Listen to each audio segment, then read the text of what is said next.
effects on survivors, perpetrators, families, communities, and nations. Now, according to the United Nations, 1 in every 3 women globally has experienced sexual or physical violence in their lifetime. Now, this program is brought to you by the Tusunge Mwana Mukazi Coalition with the support of Women in Law and Development in Africa, WILDEF.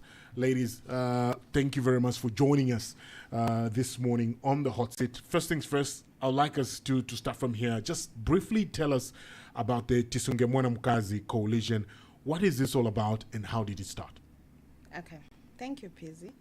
The Tusunge Mwana Mukazi Coalition is a journey that started in 2008. And this is when we witnessed a landmark moment in Zambia, which is in line with the fight against sexual violence. So this started with the case of a 13-year-old girl who was defiled by her teacher here in Lusaka, and we refer to her as RM.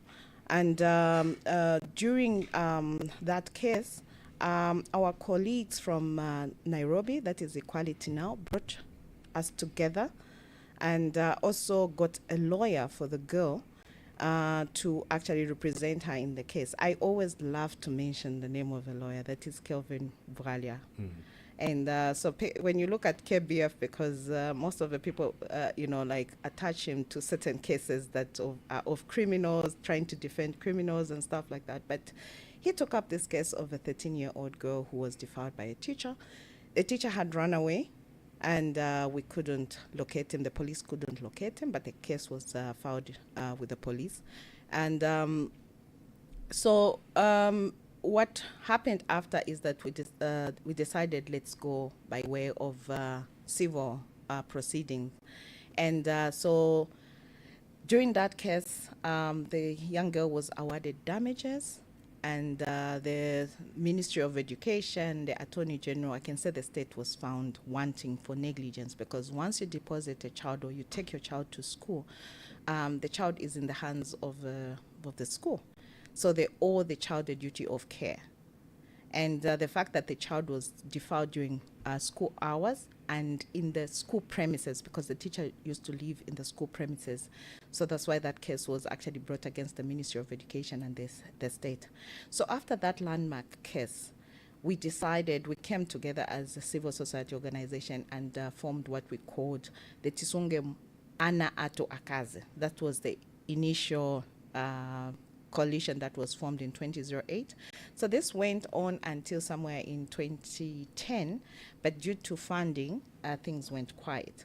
So for the past 3 years, we started having conversations with our colleagues from Equality Now from Nairobi. They brought us together and we started having conversations and asking if it's possible for us to still regroup and bring back the coalition. And so last year we established it, that was in 2024, but we decided to change the name to Tusunge Mwana Mukazi Coalition, which talks about protecting our girl child. And this year in September on the 11th, we launched the Tusunge Mwana Mukazi Coalition. And that's the journey of the coalition. That's how we started. Okay, so what issues is the coalition trying to address, and who is your target? Okay, thank you, PZ. Am I okay? Yes. Okay, good. First of all, our issues will be rooted in the root causes of sexual and gender-based violence. And these are largely inequality, abuse of power, as well as general violation of human rights. Too close. Okay. So some of the issues are all steeped in sexual violation of women and girls, young women and girls. So in essence, that's our target. And I think by that very focus, you will understand that we're looking at issues of rape, sexual abuse, sexual harassment. We're talking about defilement. We could also peel back the layers and talk about intimate partner violence. So as we look at the root causes, that all these result from inequalities, power relations between men and women, boys and girls. We're also talking about the fact that this is a gross violation of rights. We've just, I think, exited the 16 days of activism against gender-based violence, and this is a period in time where we actually take a deep dive into what it means. What are we advocating against? What is the activism about? Human Rights Day yesterday, I think, puts a big pin on it. And so our issues will stem from what we've been talking about for 16 days. And we're hoping that that already shines a spotlight on what TMMC is going to do. Why is it topical? Why are human rights topical? So in the 16 days that we've just exited, what have we been talking about? Are our issues aligned? Our being here today, again, is also to shine a spotlight on the inequalities that continue to be pervasive. When we pull back the layers, we're talking about norms, we're talking about practices, we'll be talking about policy, we'll be talking about legislation, attitudes, anything and everything that continues to perpetuate these vices against girls and young women. Those will be the principal issues. We can take a deep dive later as we continue the conversation. Okay, so just please tell us about the membership of the coalition. Who are the organizations driving this coalition? Okay. So we have Women in Law and Development in Africa, WODAF, that is the secretariat for the coalition. We also have a steering committee under the TAC that is comprised of 11 members. TAC, yeah. And what is TAC?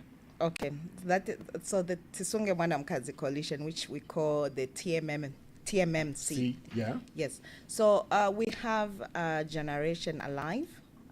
We also have Mazimawe Foundation, because we're also looking at an organization that tackles issues from the rural point of view, from the chiefdom point of view.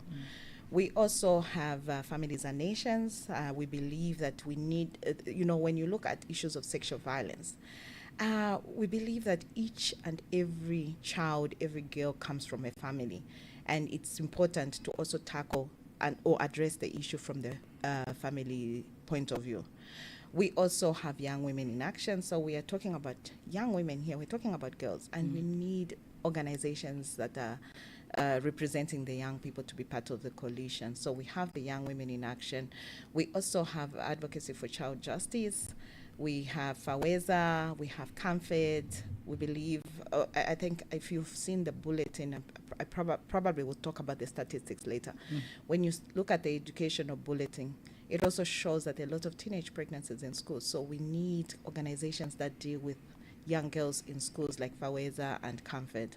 We also have coalition members, Africa Directions. We've seen them, do drama, role plays, just to also highlight the issues that we are facing in our communities regarding sexual violence against girls. So we have Africa Directions. So it comprises of a number of civil society organizations. Even NGOCC, that is coordinating CSOs in Zambia, is also part of this coalition. And I would actually want to mention that NGOCC was the first secretariat of the Tisunge Ana Ato Akazi coalition before things just went quiet. And so they also play a key role in that they also have the membership of different stakeholders that are part of this coalition. So so basically it's civil society organizations that are like-minded, that really work around addressing the issue of sexual violence against girls. But also, we also have allies that we work with. And so these allies are yourselves as the media. We believe that you play a very key role in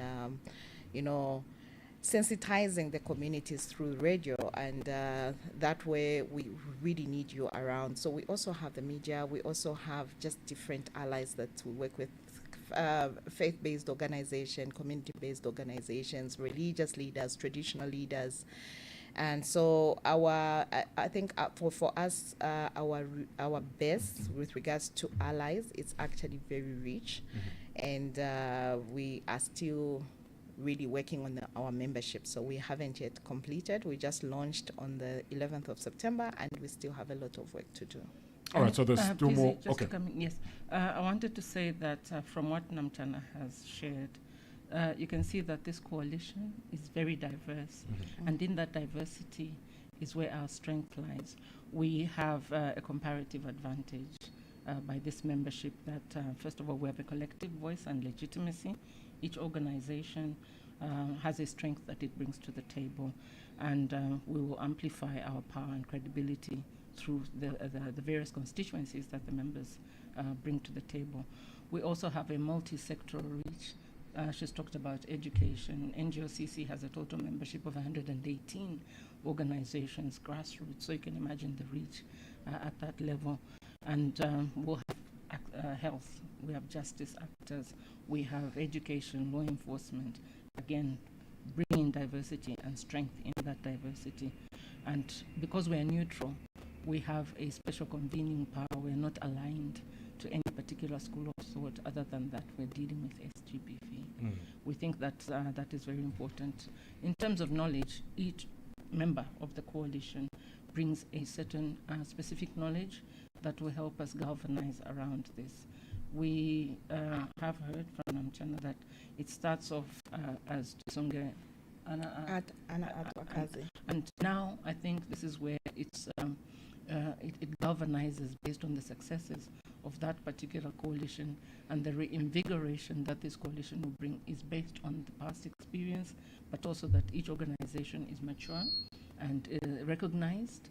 And so we believe that it's our diversity, our strength, that is going to make TMMC successful. Okay. Let's get into details. I want you to break it down for us, Sharon and Namuchana, this morning. Why a movement to address sexual violence against girls? And do you think the efforts made so far have not worked? This is where your statistics are coming.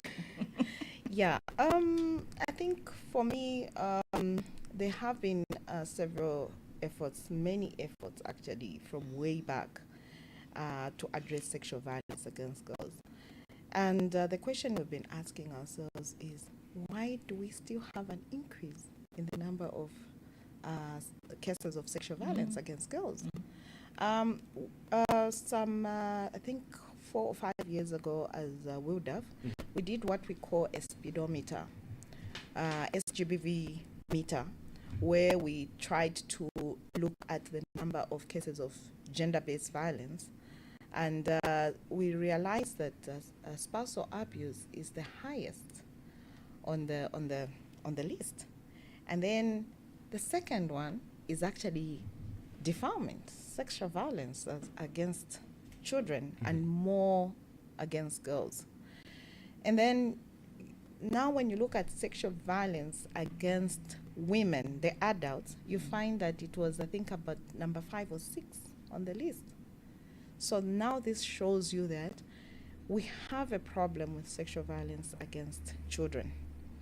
And so in the process of interrogating this, we realized that maybe we need to come together.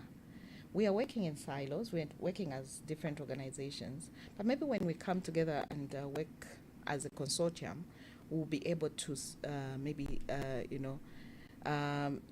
strengthen our efforts in addressing this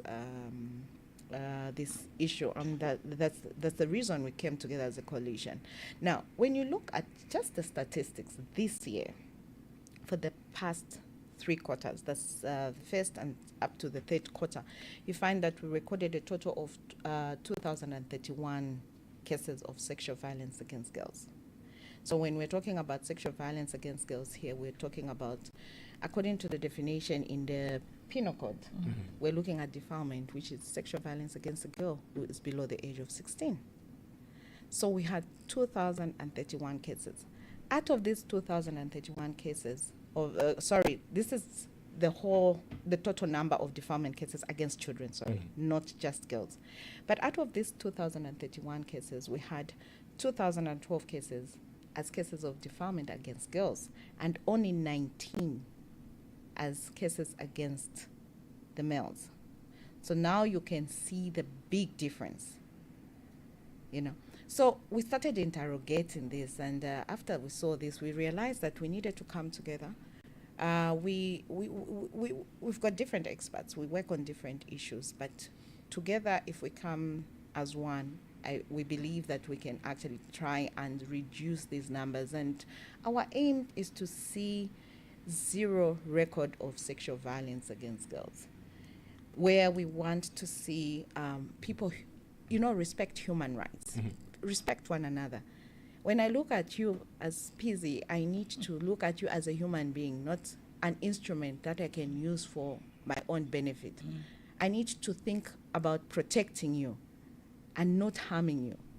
So how can we get to a point where society looks at the girl child as a valuable asset in our community? How can we look at a boy as a valuable asset in our community and not think of harming them, but think of protecting them from what is actually happening to them? So this is also something that is driving us as a coalition. This is something that we are looking at. So we're looking at a point where we have zero cases of sexual violence, where we can sit back and relax and smile. Okay. Can I also Yes, just I was going to get your opinion before I throw some follow-up questions at you. Okay. So it's, I think... Just ask you to move a little bit back. Yeah. Okay. Yeah. Okay. Yes. Okay. We've recognized also that sexual and gender-based violence is a major problem, and it cuts into various sectors. It's a health problem, it's a clinical health problem, and it's a violation of rights, as we've already said. But recently, we've also been talking about mental health. What is the long-term impact of sexual violation on a young girl as she goes into her 20s, into womanhood, and how is it going to play out later? So the figures themselves have been a concern. Namuchana has just pointed out to the figure of 2,031 for this year alone. But I think also a growing concern has been that ever since, let's just start with enactment of the law. Here we're talking about the Anti-GBV Act, the amendment to the Penal Code in 2005, that's the amendment number 15. We've had a picture painted where the statistics have been increasing. We have not had a situation where the numbers plateau, for instance. So here we have to now ask ourselves, is this as a result of increased reporting, or do we just have an increase in the incidence of sexual and gender-based violence? So that has also motivated the coalition to come together and try and see, let's peel back the layers, what's really going on. So that is another motivation. The statistics speak for themselves, but we're also interested in seeing how is society viewing this. Is the girl child just there for sport? Why do we have this consistency in the numbers? What is society trying to tell us? What are our norms trying to tell us? And where are the interventions needed? So that is, I think, part of the motivation for us coming together. Let's look at strategies. You've painted a picture of where we have these numbers that keep on going up and up and up. But if you look at, media engagements, messages being churned out, we've been campaigning and educating and talking about this for quite a long time.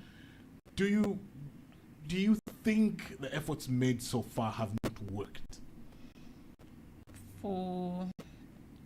If we look back down the road, the efforts that were, the interventions worked, but then society continues to evolve.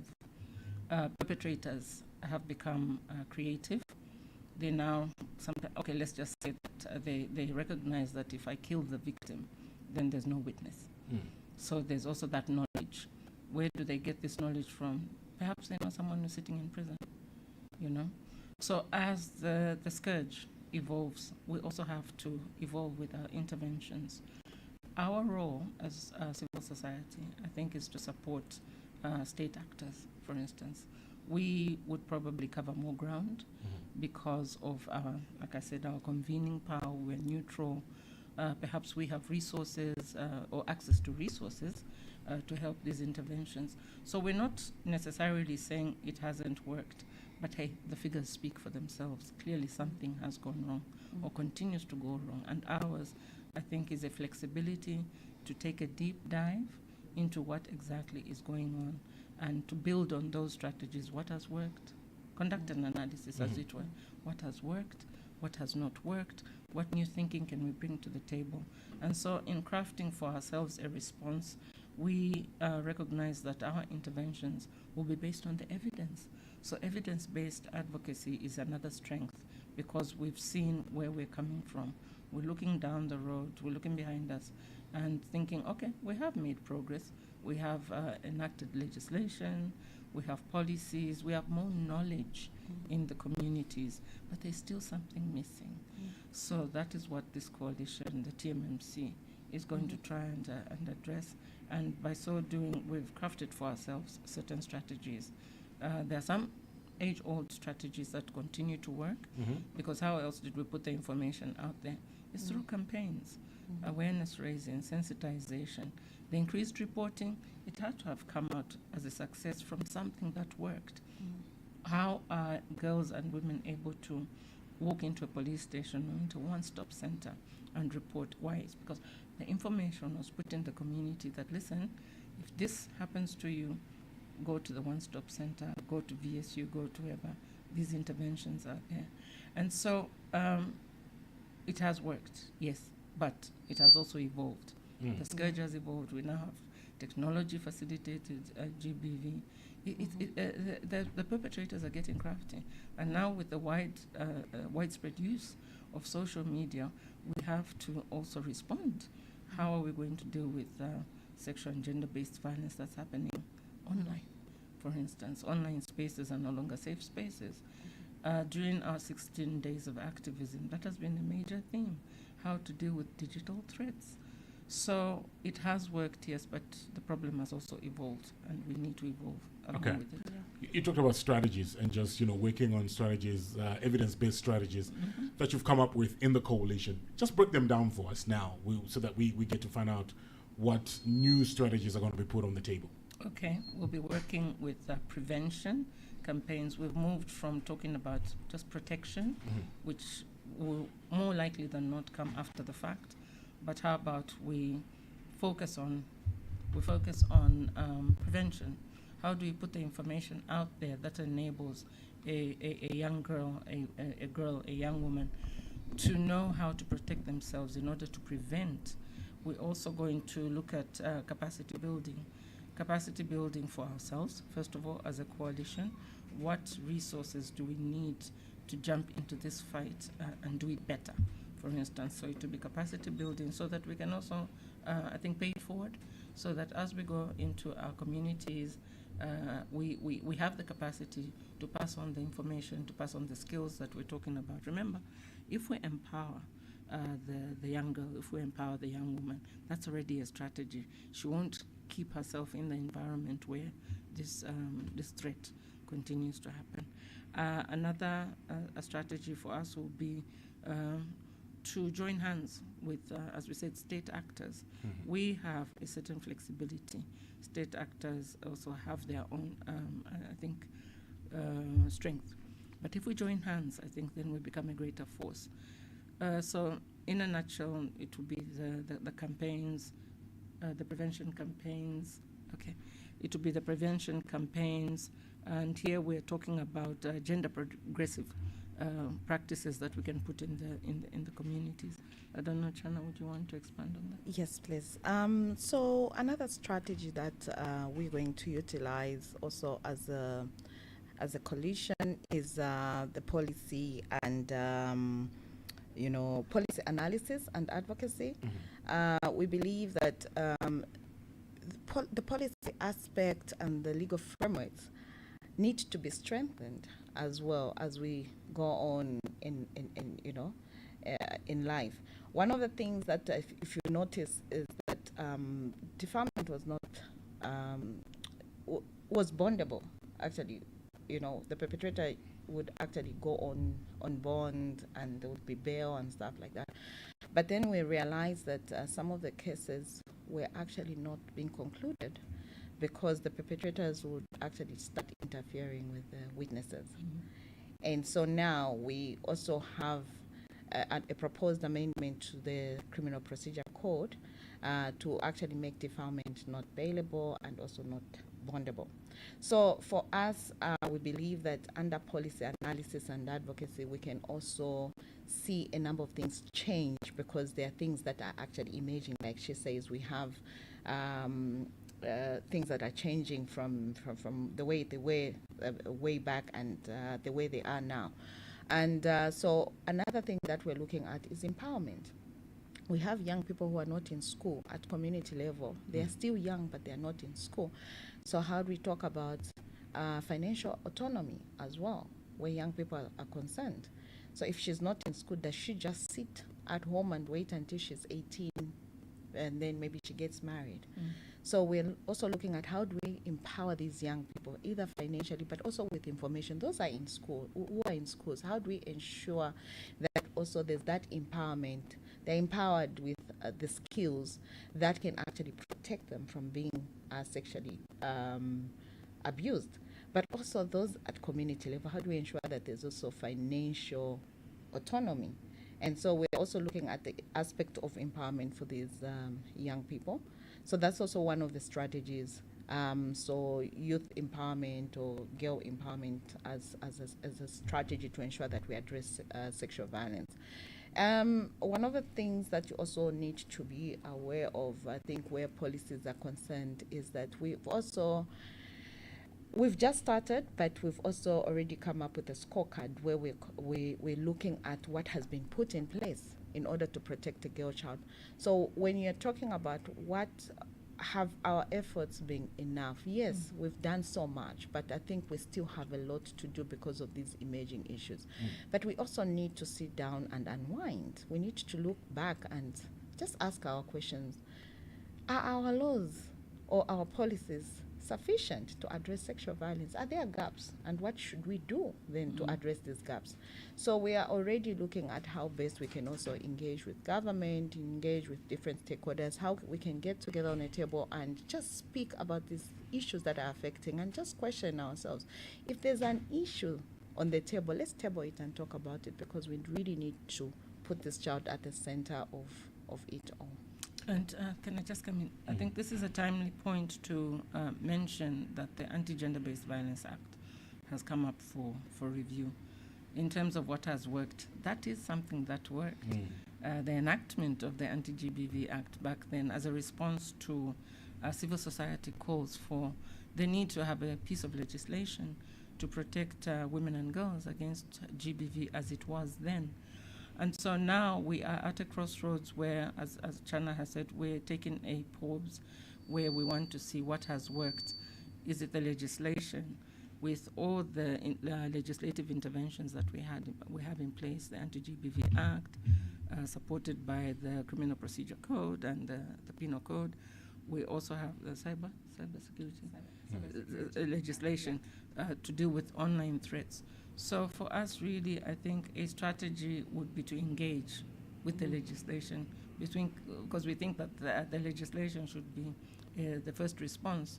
But again, why we need to interrogate it differently, despite the legislation having been in place, we saw a picture painted where it was almost like the law was not a deterrent.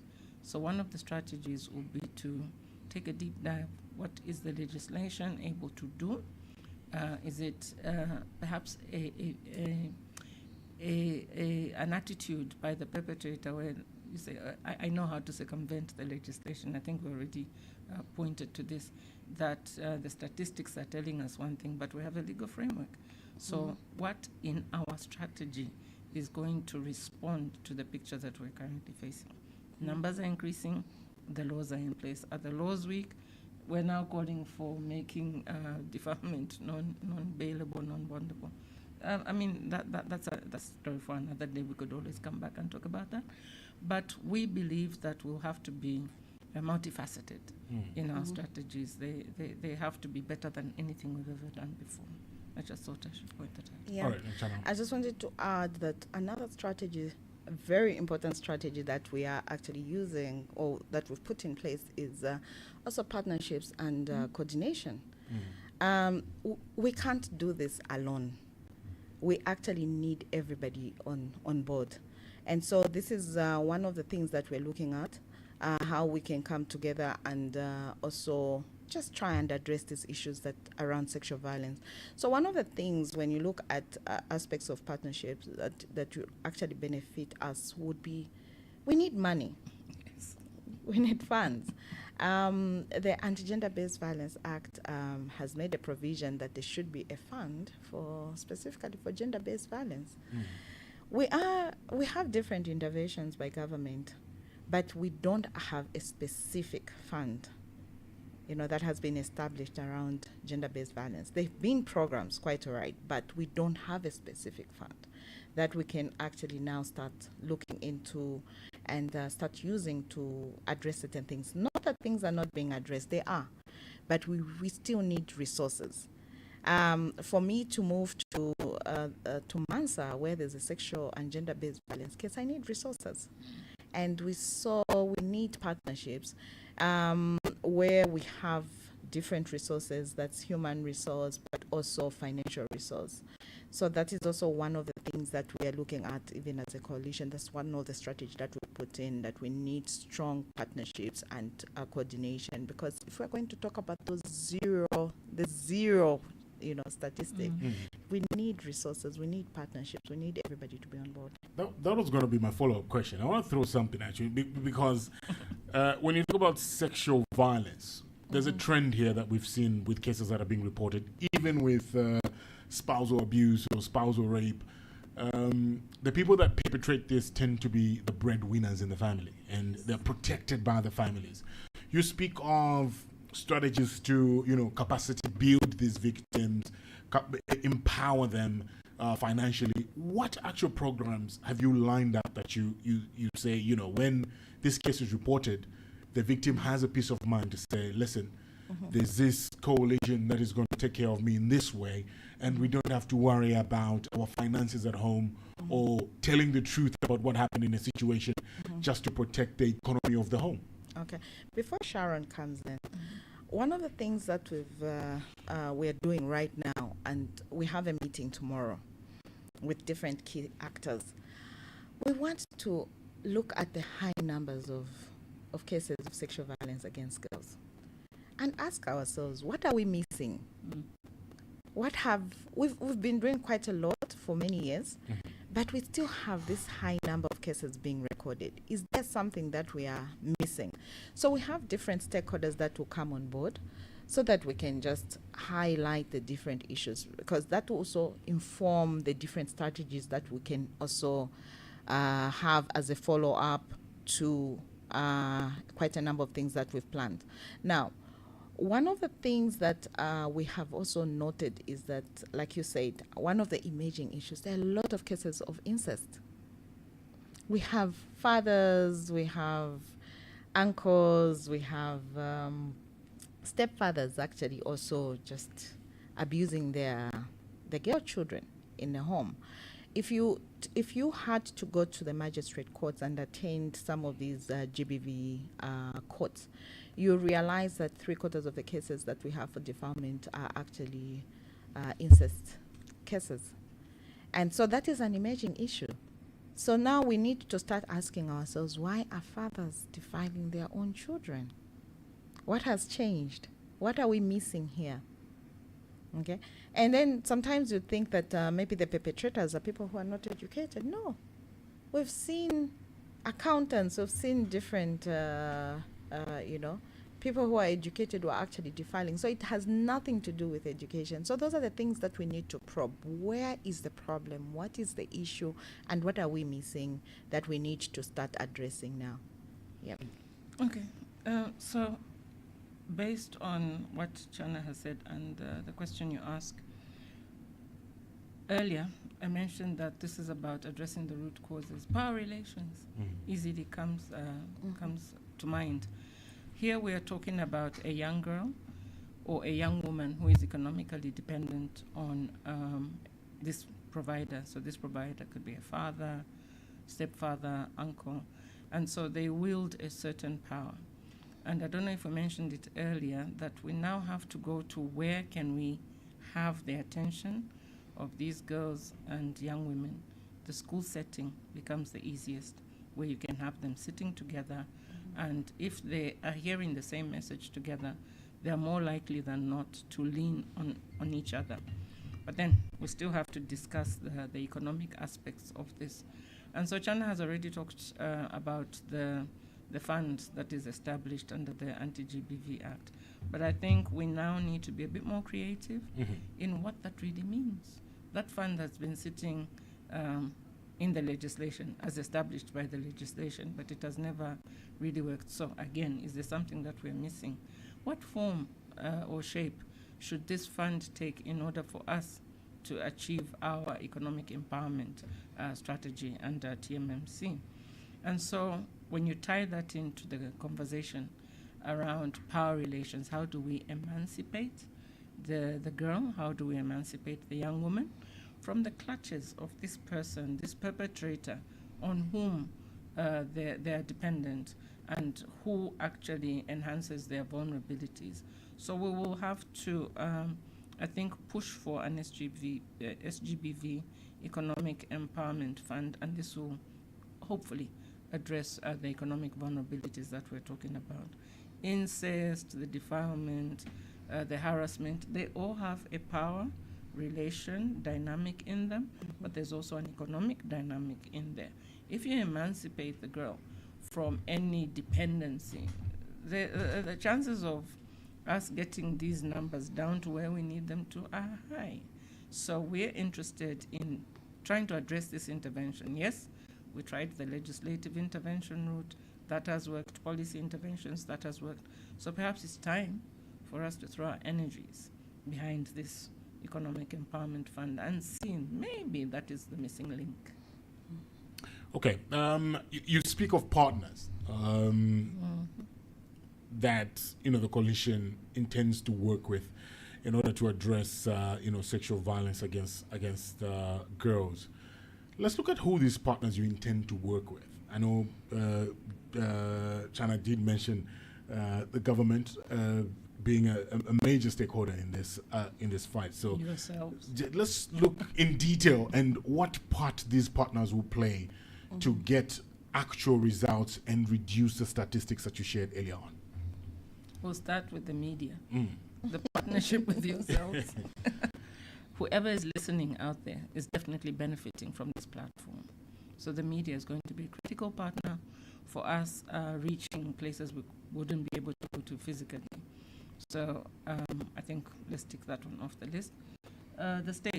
The state, I think, is the biggest partner. Why? They control the legislative and regulatory frameworks. They can, I think, move mountains, as it were. But then there's also our cooperating partners, the resources that we need. This won't be cheap. It's never been a cheap fight. And we need to leverage anything and everything that can help us get from point A to point B. And we have various partners. I don't know if we can mention them here. Or do we have them yet? Well, we have traditional partners such as the UN system, for instance. Those have been an evergreen and an ever-present partner in this. So in addition to government, and when we say government, it's not just this big amorphous thing. We can mention them. The Ministry of Community Development and Social Services, Department for Social Welfare has a special niche in this entire intervention. We've got Home Affairs. Here we're talking about Zambia Police, and to be specific, the Victim Support Unit and the Child Protection Unit. We also, our partner in this, I think, should be the Ministry of Finance. The sooner we recognize that this SGBV issue needs financing, we'll be talking to the national budget. If we look at the budget for 2026, you will find that there's a glaring anomaly in terms of a response or support to the gender division. Why? Clearly, this is an issue that sits within that in the gender machinery. But what is the gender machinery looking like as it is? So again, the partnership there is important for purposes of bringing or shining a spotlight on what the shortcomings are that are going to affect our success. So that is the state, cooperating partners, the media, yourselves, but also the coalition and its membership. And then from the membership, each organization represented on the coalition belongs to another network. So we draw into those networks. It's I think, a means to galvanize resources through that as well. And so the issue of partnership is one that we should really lay great importance upon, because it will, if we don't do that, we are almost going into this fight with one arm tied behind our backs, and chances of success there are already threatened by half. So the issue of partnerships, I think, is something. Yep. And also to add to that, Pizzi, when she's talking about the media, I feel you play a very key role in sensitizing communities. One of the things I did talk about in one of the trainings with the journalists was that I saw how BBC was able to drive an agenda. As a media, you can drive an agenda. When you consistently talk about something, it now starts provoking minds out there. You have the means. You're everywhere. Everyone is listening to you. If I have to speak to the Zambian communities, I have to make an arrangement and go to, let's say, Chibolia. I'll just meet a small group of people and speak to them. But you actually have, this wide coverage. You can actually drive an agenda. You can start an agenda and actually see to a completion of that agenda. I've seen BBC media, the BBC, the CNN or what, start even a sexual harassment case, and they keep on covering it until it goes up to the end. And people learn from that. And that's something that we'd like to see with, our media in Zambia. We've seen reporting that starts, oh no, this man, abused this child. The case goes to court, it's quiet. The next time you hear about this case is when there's a conviction or when there's an acquittal.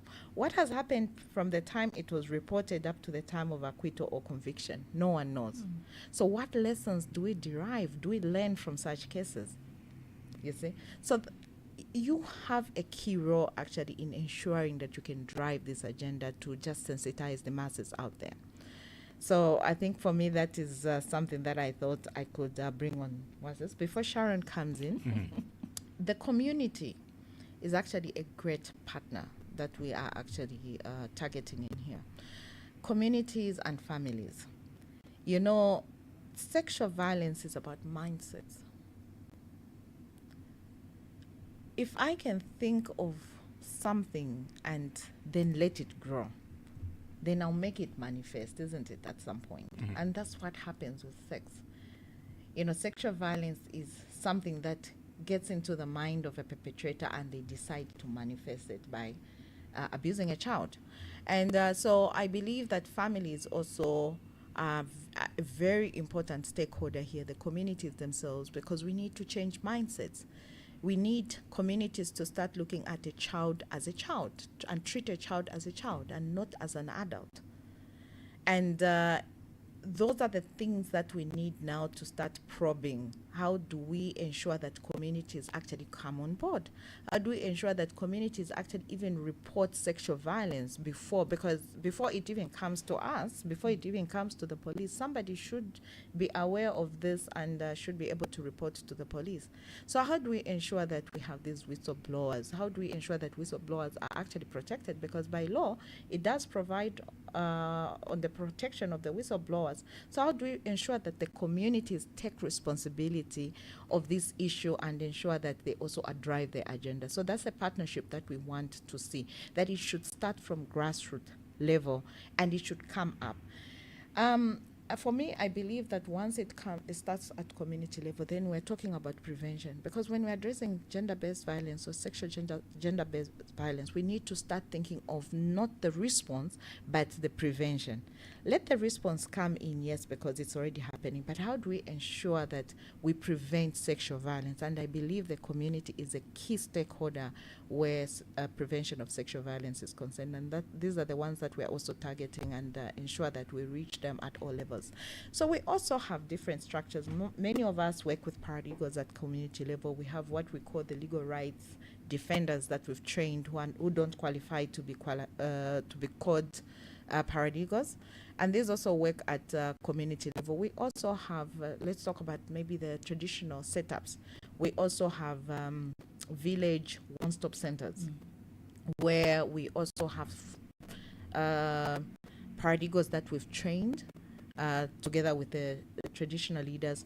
We also have what we call bylaws, chiefdom bylaws that we've supported different chiefdoms with to ensure that we address sexual violence and also issues of child marriages in these communities. So I believe the community is a very key stakeholder, is a very great partnership that we need actually in this, in order for interventions actually to start also at community level. Because once the community starts demanding, for change, then we'll see different systems actually also take up and change. But if the community themselves are not demanding for this change, because issues are starting from at community level, then we're going to struggle. So this is a partnership that we also hold very dearly as a coalition. Okay, Sharon, you had Yes. a thought you would like to share. And the thought has been further influenced by the picture that Namuchana now paints about the partnership between the media, community, and families. I see a relationship happening there. We are sitting here with you, but we are sitting in any number of cars. We are sitting in the marketplace. We are being heard right now. What we need to do now, leveraging this relationship, is put the information out there through you. So through this mic, through this table, whoever we are reaching can benefit from the information that we have. And sometimes that is the missing link to a successful prosecution of a case, where to go, who to speak to. Namuchana has talked about the paralegals in the communities that we currently train. We are also accredited to conduct paralegal training. That is a very important link in the community, because if you talk about the law or a lawyer in the community, everyone starts to think about how inaccessible all that is. The paralegal is that community link that links this person who might need legal information to where to access services. So the partnership is really going to thrive if we ensure that, first of all, we put the information out there. And we're grateful that you've allowed us this platform, because somebody out there probably didn't know that these interventions or that these structures are actually in place. So Namuchana has mentioned the village-led one-stop centers. Grassroots, they will not, sometimes they will not be able to access services, for instance, legal services or police support services because of distance. But if you situate a paralegal in that particular community, they're more likely than not to seek services of that person, not only because this person is there, but also because they think this person understands them, understands the issues in that community, is conversant with norms, is conversant with practices, behaviors. So you already have an understanding at that level of that ecosystem. The partnership starts at the most basic level. Namuchana has mentioned the community, but the family being the most basic unit, and this is more likely than not where sexual and gender-based violence starts. So if the family can be empowered with knowledge, and also we're talking about peeling back layers on years and years and years of norms and behaviors that have become so entrenched that you start normalizing SGBV in the home. You've got a father impregnating a daughter. I think there's a story making the rounds right now. There's a 13-year-old who's been impregnated by her father, and the mother seems to have been aware of this. What is the information, what is the knowledge that she needs in order to move or turn that situation around? We were already talking about economic empowerment, but economic empowerment will not work on its own if you still have an attitude towards this that actually makes it thrive. So you're talking about cultural norms here. You cannot report outside of the home. How do we empower communities? How do we empower families? That this, what we have done, this normalizing sexual and gender-based violence is not normal at all. A child should be a child for as long as they can. So the partnership is not just going to be a partnership for the sake of it. It's going to be a partnership where we give something to the community and the community starts to act based on what we've given them. Then and only then will we be able to say this partnership works. But we have to do something. We have to take something to that community. We have to reach that family member who is cowering right now in a corner of their house thinking, okay, I've heard what you've said, but how do I move from this? And that's why this partnership with you, this microphone that we're speaking into, becomes a voice for that very vulnerable person who is not, at this point, we can't even start talking to them about economic empowerment. We just need to empower them to take that step out of that house to go and talk to somebody that will lead them down to down the road to where they can actually get help. Yeah. So please, you also need to remember that these 2012 cases of sexual violence against girls that we've talked about that were recorded in just the 3 quarters of 2025, we haven't yet gotten the statistics for this last quarter. These are just reported cases. I just want to paint a picture out there. These are just reported cases. But we have cases that were not reported. We have families that sat down and discussed at family level. We have cases that where young people have been defiled, but they are unable to speak out because they don't have any support system. So when we're talking about partnership at community level, this is what we're talking about. We need these cases to be reported where sexual violence is happening, but we need to prevent that. We need communities to start speaking out and ensure that the perpetrators get scared. So how do we instill this responsibility in every perpetrator of sexual violence? And those are the questions that we need now to start asking ourselves and answering as we go by. So yeah. All right, you guys are just joining us. This is the Hot Seat, and on the Hot Seat this morning, we're joined by Ms. Namuchana Mushabati, who is the head of programs and Women in Law and Development in Africa, WILDAF. And we're also joined by Sharon Williams, who is country director, Women in Law in Southern Africa, Zambia. So in case you want to be part of this conversation, now is the opportunity. You can give us a call on 0974-870-877 or 0950-955-877. You're listening to the Hot Seat on Hot FM 87.7. It's time for you to call now and get involved. Call now and get involved. All right, call us up at 0974-870-877. Good morning. Good morning, Fizzy. Morning to you. What's your name? This is Peter. All right, Peter, what's your... Good morning, our ladies in the studio. Good morning, Peter. All right, Peter, yes, what's your question or contribution? I just want to share my happiness and gratitude to what your organization is doing. I think you are doing a lot and you are helping our community. But my question is that what is it that you are doing in situations where minors impregnate each other?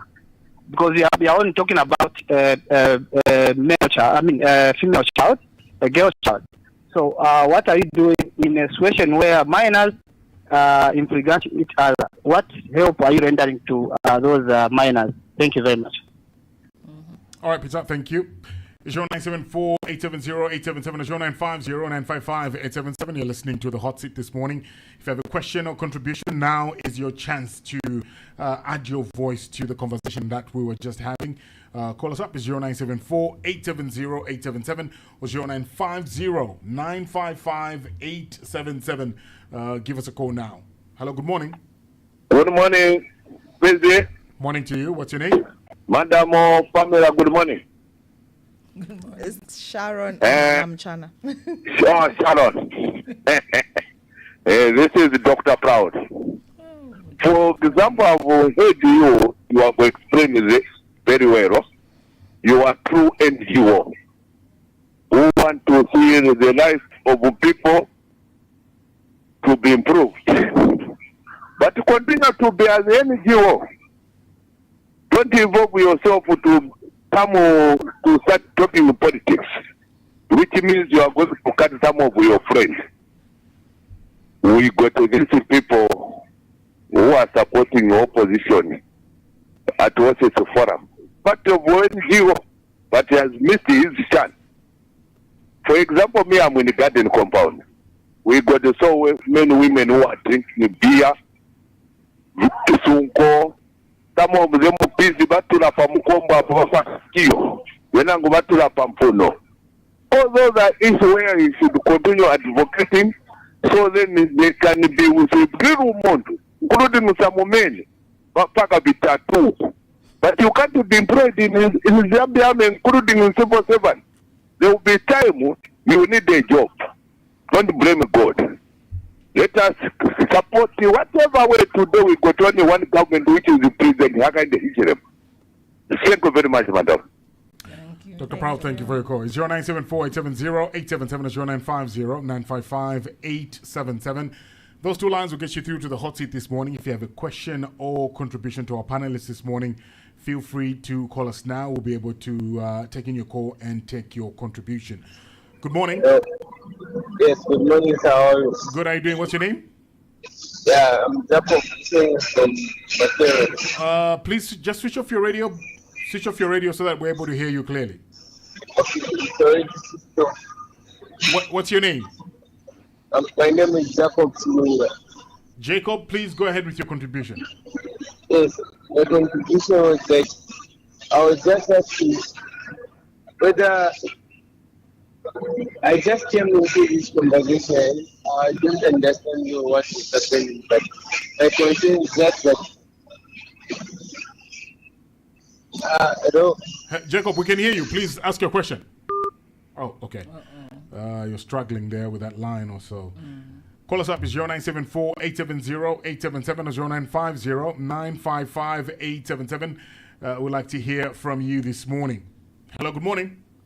Hi, good morning. Morning to you. What's your name? My name is Jamila. Jamila? Jamila. Yes, sir. All right, Jamila, please go ahead with your question or contribution. Okay. Firstly, what's being done is amazing. I love that we are being proactive to protect the girl child because, yes, the truth is there's so much defilement happening and something needs to be done. My question is, how are we protecting the boy child as well? Correct me if I'm wrong, PZ, but I think, was it this year or last year, there was a story of a 17-year-old boy being defiled by a group of women.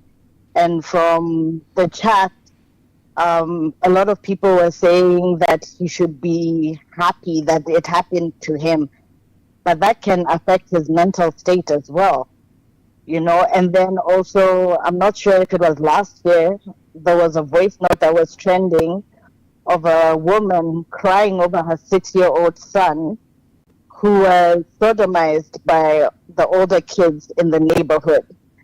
So I just want to know, are we also putting measures to protect the boy child? Because it's easier, I feel, for the girl child to come and report a case or for their families to come and report their case. But for the boy child, because it's a boy, I feel like families don't come out as much when their sons are sodomized by the men in their lives or even by women who are raped by the women in their lives. So what are we doing to protect the boy child as well? Okay. Jamila, thank you for your contribution. Our panelists will tackle that. It's 0974-870-877. It's 0950-955-877. Good morning. Good morning, Pete. Morning to you. What's your name? Felix Mkuka from Mateo. All right, Felix, please go ahead with your question or contribution. Good morning, panelists there. Good morning. You have talked about strategies that you have put in place to protect the violence against the girls. Now, for me, I hear a lot of cases, especially in rural areas, where parents they marry off young girls at the tender age below 16 years. So you talked about paralegal training. As your organization, do you outreach to rural communities there to sensitize parents against the marrying of children at the tender age of 16 years? Or what trainings are you providing in rural communities to stop this stage of marrying of children at the underage of 16? Thank you so much. All right, thank you very much. Let's give a chance to our panelists to actually get to tackle some of those concerns that have been brought before us this morning. We really are in the hot seat now, aren't we? Okay, in response to Peter's question, the issue that he's talking about is peer-to-peer defilement. You have 2 kids under the age of 16 having sexual relations. The law provides for, the law provides for, I think, is my mic on? Yeah, okay. Okay. The law provides for psychosocial counseling for this, I think, as the main intervention. Remember, I talked about the partnership with the Department for Social Welfare, in which we have situated the Child Protection Unit. This is one of the issues that they deal with. Recognizing the tender age of the 2 children, or the minors in question, I think is one that the first intervention that was thought of was that you counsel them. Again, here we're talking, we're going to refer to, I think, the age of consent. Do they know what they're doing? And what is it exactly that has led them into this? That would take us into pole position to start discussing context. What are we normalizing? What are these children watching before they start experimenting? But I think for now, what we have as a strategy or an intervention is a legislative intervention, which is really couched in terms of psychosocial counseling. There are other interventions, I think, that other partners, again, back to the partnership, remember, that other partners try to bring to the table. But the one that the law has specifically provided for is that the 2 minors, it won't be treated as an offense in the manner it would be if one of them was older. What we have right now is terminology, calling it peer-to-peer defilement. They're both minors. So how do you punish them? Punishing is diverting them, first of all, from the criminal justice system. And I think that's where the counseling comes in, so that you still give them a chance at reform. If you criminalize them at that age, chances of reforming them become slim. So you have to divert them from the criminal justice system, and the main intervention is counseling them so that they're aware of the wrongness of the act. And unfortunately, that's just about all I can say on that one. Dr. Proud, hello, how are you? Nice to finally talk to you. Politics. Well, you see, civil society has a role to play. Right now, today, we're talking about sexual and gender-based violence, so I'm going to restrict us to that. But we have a role to play, a voice for the people, voice for communities, using this mic, so graciously provided by Hot FM. We reach communities with information.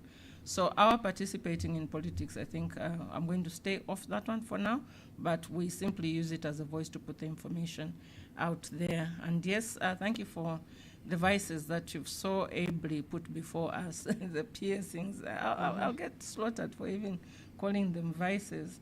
Those are issues of choice, but I suppose our interest would come in where it becomes a violation of another person's rights.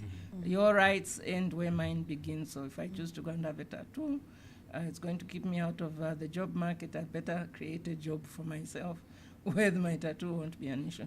But thank you again, Dr. Proud. Thank you for your concerns and for being the voice of your community. Jacob in Matero, we lost him. Jamila has pointed us in the direction of having a conversation around the boy child. I'll start by saying the law is neutral. What applies as an intervention for the girl child applies as an intervention for the boy child. She has very correctly said families kind of hesitate because it's sodomy. Remember what I said about norms, attitudes, behaviors? How have we socialized ourselves to respond to some of these things? So let's just say, first of all, the law is there for the girl child and the boy child alike. It's neutral. If a boy child has been sodomized, the same way the girl has been taken and this case reported, that is exactly the same way any act against the order of nature on a boy should be reported. Now, we've seen an increase, I think, in sodomy and unnatural practices. Again, even amongst their peers, like the older boys who sodomize a baby, a minor. We have to ask ourselves, what has happened to these older boys that made them think that is something they should do? Back to the conversations about are we lifting the lead on these things in the families? Chances are that older boy was sodomized. And where? In the household, maybe, in the community. We hear of these stories more often than not. Cousins sodomizing each other. Some coming to actually say, actually, this happened to me also. So that boy who has grown up being sodomized is going to think it's normal. So now let's have that uncomfortable conversation about what's going on in these families. Yeah. The person who is sitting in a corner right now crouching, I hope this gives you courage to go and report it. And you have to also find the courage to mention who it is who initiated you into these acts. So Jamila, it's I think if it's a legal response that you wanted, the law is neutral. It will address the girl, it will address the boy. Yeah, so maybe I can come in to just maybe tackle just that part where Jamila asked, and also just the last question by, is it Philip or Eric? Felix. Okay. So we are actually working to protect the boy child, just like Sharon has alluded to. On the consortium, we actually have those that are working around, we can say the men engage. Yeah, so that is, we brought them on board to ensure that we have those engagements with boys as well, because we believe that the boy child of today is going to be the male child or the adult of tomorrow. And who are actually also abusing children. We found that abuse is also perpetrated by the adults. So we need now to instill this knowledge in these young boys so that as they grow up, they should grow up, with that thinking that they need to protect the girl child, they need to protect their sisters, they need to protect their mothers or any female, against any violence, because we know that mostly the females are the most vulnerable. So we do have programs where we're working with the Men Engage. Young Women in Action are part of the Men Engage. We have YWCA that is also part of this consortium that also are working on how to protect men. And we also have ZCCP Kwatu that are also looking into coaching boys into men. So they are also part of this consortium. So we have this holistic approach towards addressing sexual violence. So we're bringing every partner that we think can play a role in protecting a girl child. So yes, the boy children are also protected, and we are working around that. Felix asked about us working in these rural areas. We've been working in the rural areas for a long time. We have trained paradigos. We have these community paradigos that we have that are actually working around protecting young people. So our approach is to work in the rural areas with regards to the urban setup of that rural area, but also the traditional setup of that rural area. And so we have our paradigos that have been trained, and some of them we're actually linking them, because now you know that the law has provided that a paradigo is one who have a certificate from TVETA. So some of the paradigos that we train, they don't have certificates. They're not recognized as, the paradigos. We can consider them to be community legal activists, at this point. So we are actually linking them to even this formal training so that they are also recognized as paradigos. So our paradigos are spread out in the different communities out there in Zambia, and also tackling issues of child marriages, parents who are marrying off children. I once listened to a traditional leader who told me that, when we think about child marriage, we always think of a parent who takes a girl child and takes them to a boy or a man and marry them off. There's a type of child marriage that we are missing, the children who take themselves to the marriages, and the parents are against that. But every time we hear child marriage, we always think the parent is responsible. So we are also looking into such emerging issues and ensuring that our children are actually protected from child marriages. So we are engaging traditional leaders. Like I said, we have the bylaws that we have actually supported the chiefdom with. And these bylaws are on addressing sexual violence against girls, but also child marriages. And they actually stipulate what actions should be taken when a child has been married off. So there's a punishment, especially from the traditional leadership, there's a punishment that is done by the traditional leaders when a parent has married off the child, but also there's the aspect of reporting the case to the police so that the matter can actually also be adjudicated upon by the courts.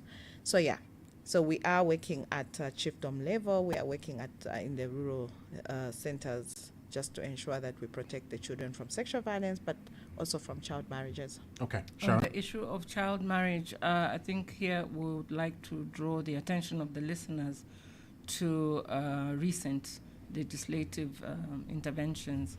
We have an amendment to the Marriage Act that voids a marriage where a child is involved. So whether this child took himself to the marriage, that marriage is void. As part of the strategies, I must mention also that on the coalition we have membership from the Network on Ending Child Marriage in Zambia, which has a strong relationship with the Parliamentary Caucus on the Child. So through that particular platform, we have been working with parliamentarians who take the message back to their constituencies about legislative interventions, but also progress made, such as this new coalition will continue to engage those caucuses. This is in an effort to ensure that the message is reaching there, and who better perhaps than constituency representatives, the members of parliament themselves. But then there we have another benefit. When matters of policy, when matters of legislation are taken or deliberated upon by the caucus, for instance, they're able to take the information that they glean from engagements with ourselves. So yes, here I must also mention that the Children's Code is alive and well, and has also, I think, expressly talked about the vice known as child marriage.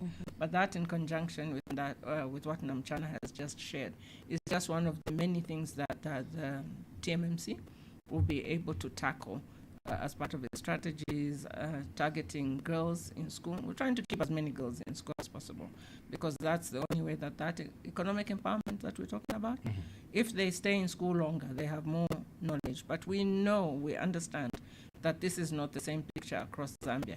I can be talking for urban Zambia, but what happens in rural Zambia?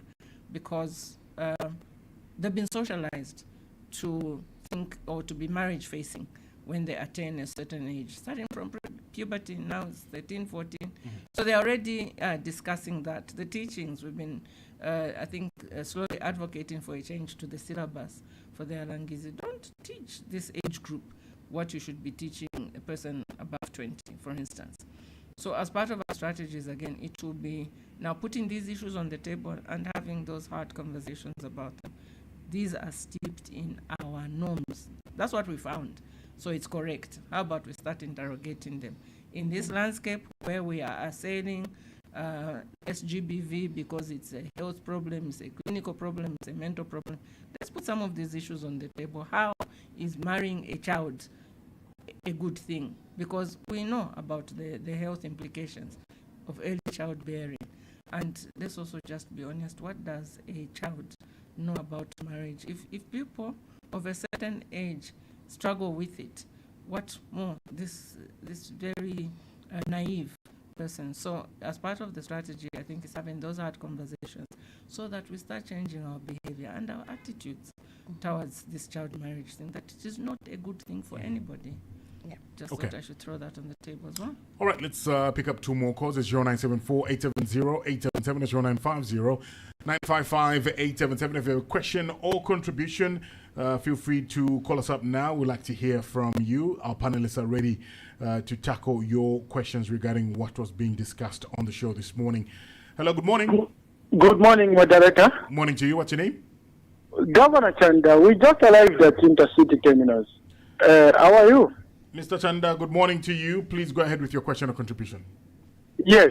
My question is, before I come to the contribution, have you partnered with the Ministry of Education in secondary schools, that sensitization starts from that level in all the 10 provinces. I have asked that question because we have a president in State House that wants to work with people like you to ensure that children are safe. So have you partnered with the general education to ensure that? And my contribution is that I think it's welcome when we have such organization.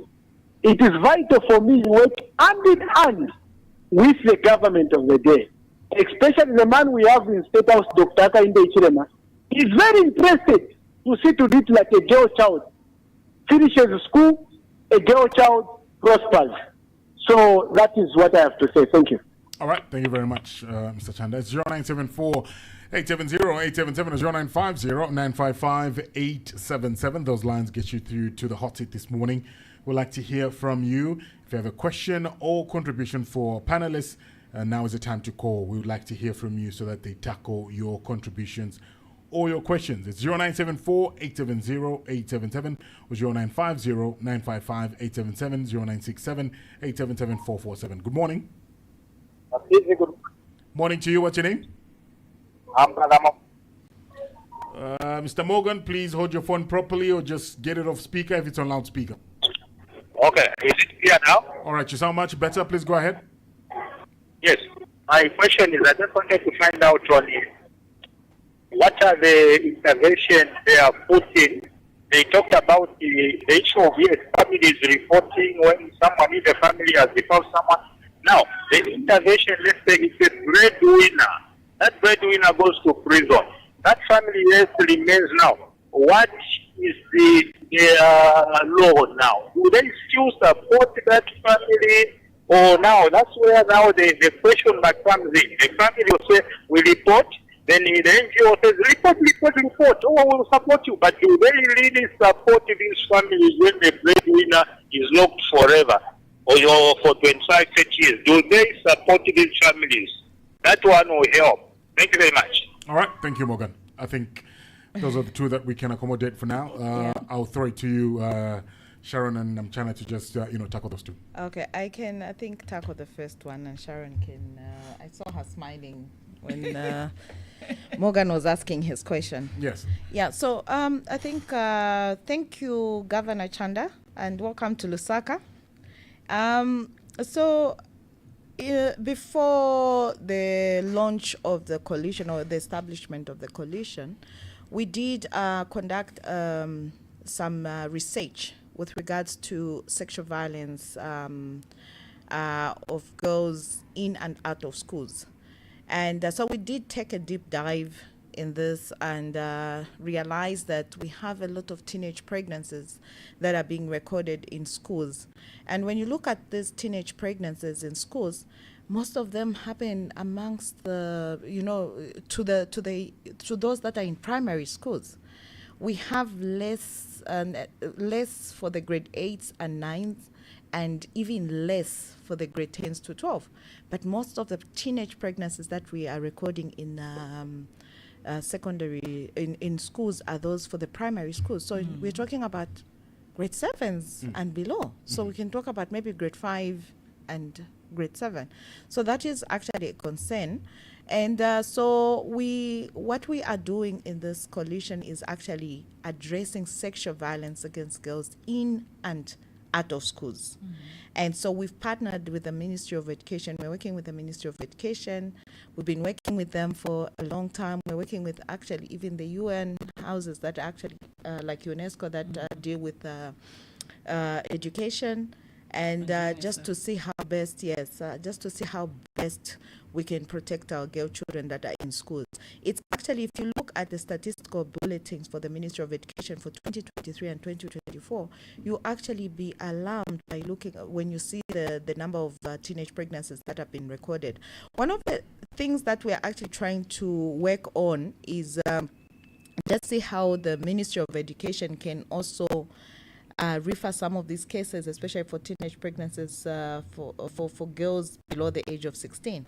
We have not seen that referral aspect between the Ministry of Education and Ministry of Home Affairs or the police.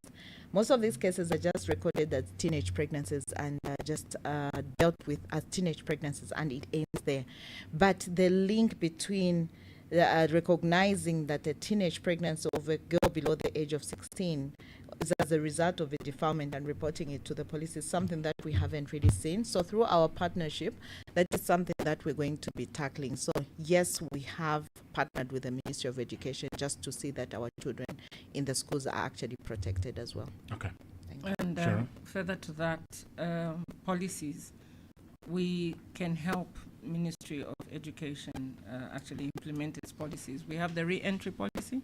I think you've heard about that one. It aims at keeping girls in school, so they'll have their baby and then come back to school. Obviously, that is fraught with its own challenges, the stigma, that sort of thing. But there's always, I think, interventions like taking the girl to another school. But that ensures that she keeps her seat.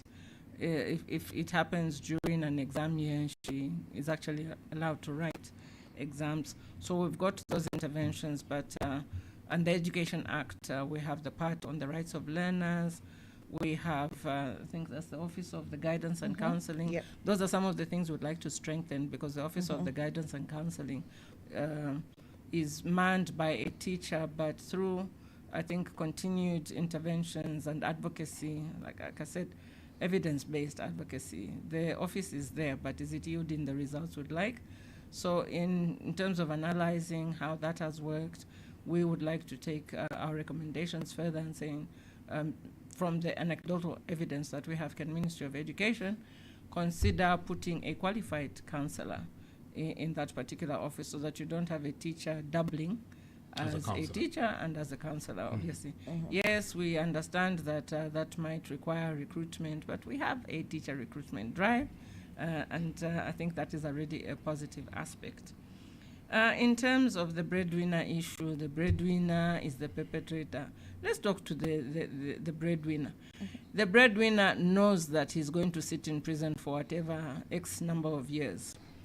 Is that license for him to defile or sexually violate someone in his own house? That's the hard conversation that we need to have.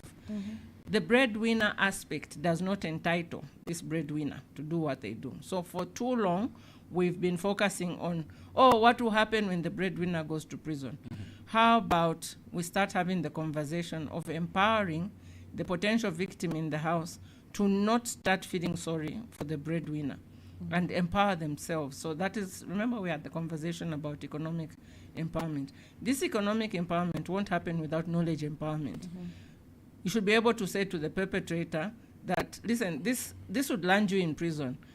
We're talking about prevention. Let's have that conversation as well. Before the perpetrator even starts what he's doing, can we put enough information in the perpetrator's head that this could happen? It will happen, because the statistics show us that Mukobeko is actually full of defilers and sexual perpetrators of sexual offenses sitting in there. Until they get in there, they think they'll get away with it.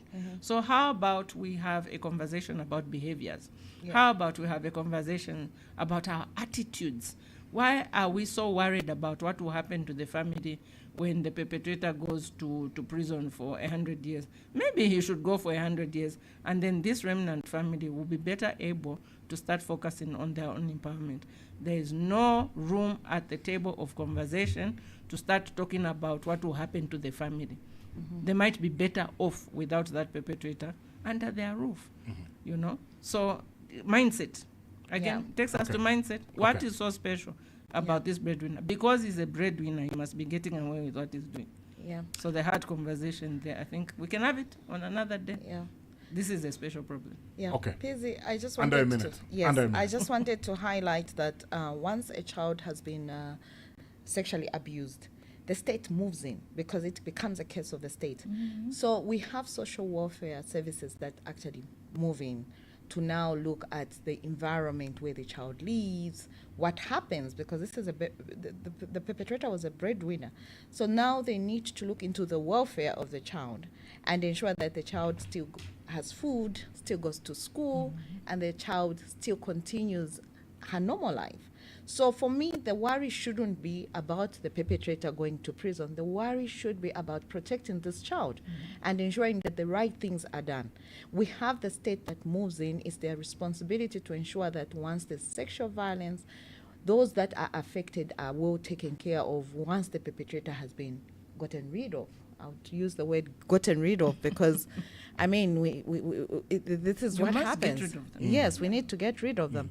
So once we've gotten rid of the perpetrator, the child should still lead her normal life. So the social welfare officers or the social welfare services will assess the situation pertaining that house and ensure that that child is still in an environment where she can still continue with her life that she was leading. And in under a minute, remember, there's still going to be that web of protection for the breadwinner from other family members. So you might take the victim, the survivor, from the environment.